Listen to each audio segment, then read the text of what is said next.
solution militaire à la guerre du Sud-Vietnam? Non. Parce que vous savez que le peuple vietnam, c'est en un.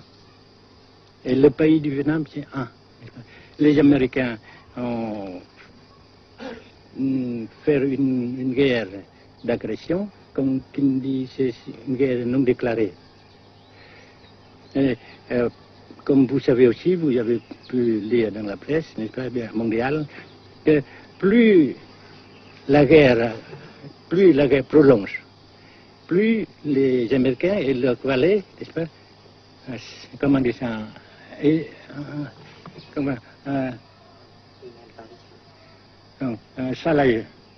s'enliser, et plus ils supportent des échecs, comme vous savez récemment, n'est-ce pas.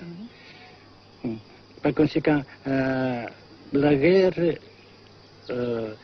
ne peut pas durer éternellement. Et je suis très heureux que les politiciens haut placés français ont reconnu cela.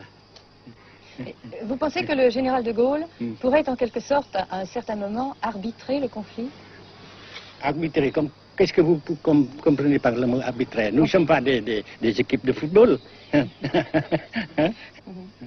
Mais au-delà des accords de Genève, si je ne me trompe, une idée du général de Gaulle est la neutralisation de tout le sud-est asiatique. Est-ce que c'est une idée qui vous semble intéressante? Comme j'ai déjà dit quelquefois, c'est une idée intéressante. Mais ça dépend encore de la volonté de ces peuples et la manière comment on procède à réaliser. C'est une grande question. Et je ne peux pas dire que je suis d'accord. Et je ne dis pas que je ne suis pas d'accord. Mais parce que vous dites, par exemple, vous dites fleurs. Fleurs, il y a beaucoup de sortes de fleurs. Il y a des roses, et des blanches, des rouges, etc. Et il y a qui sont bons et d'autres qui ne sont pas bons. Mais on dit fleurs. Monsieur le Président, nous avons constaté avec chagrin qu'au cours de notre voyage au Nord-Vietnam, que l'influence française était devenue à peu près inexistante dans votre pays. Les moins de 25 ans ne comprennent plus du tout le français. Et je me demande si, à votre idée, des rapports peuvent se rétablir tels que la France continue à jouer une sorte de rôle culturel ici. Avec la France, surtout, et avec tous les autres pays. Nous voulons avoir une coopération amicale, culturelle, économique, etc.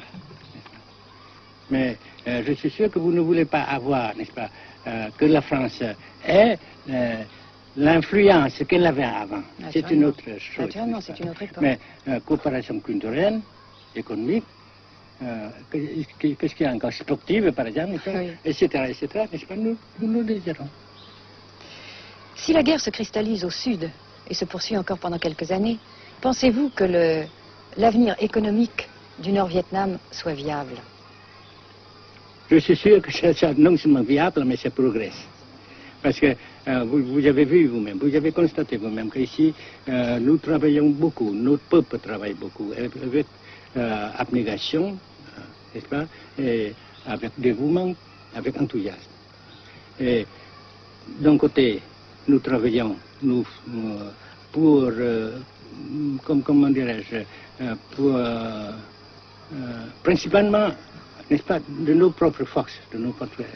Et aussi, nous avons, n'est-ce pas, l'aide fraternelle des pays socialistes, n'est-ce pas. Alors, nous, jusqu'ici et après cela, n'est-ce pas, nous avons déjà réalisé des progrès. Pas très comme nous voulons, mais nous avons réalisé des progrès. Et dans l'avenir, nous progressons de même. Mais vous mentionnez là l'aide des pays socialistes. Est-ce que cette aide ne s'est pas trouvée légèrement compromise à la suite du conflit idéologique entre la Russie et la Chine? Non, parce que ces questions, n'est-ce pas, différences idéologiques entre nos différents partis frères, c'est nos affaires intérieures. Ça passera. Et l'unité, ça se fera. Mais l'aide fraternelle continue et continuera. Et c'est très précieux pour nous. Bien sûr. Mais certains ont l'impression chez nous, Monsieur le Président, que le Nord-Vietnam se trouve actuellement assez isolé, asphyxié même, et que politiquement, il pourra difficilement éviter de devenir une sorte de satellite de la Chine. Qu'est-ce qu'on peut répondre à cela? Jamais.